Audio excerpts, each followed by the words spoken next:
লতাজির থেকে 6 বছরের বড় রাজ সিং আদর করে লতাজিকে মিট্টু বলে ডাকতেন আর পকেটে সবসময় একটি টেপ রেকর্ডার নিয়ে ঘুরতেন, যেখানে রেকর্ড করা থাকতো তার মিট্টুর কিছু বিখ্যাত প্রেমের গান।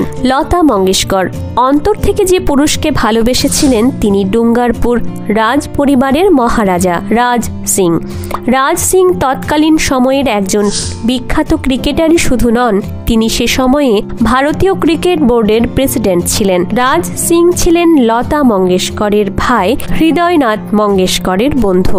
এরপর যখন ভালোবাসাকে পরিণতির দিকে এগিয়ে নিয়ে যাওয়ার সময় এলো, তখনই বাদ সাধল রাজ সিং এর পরিবার।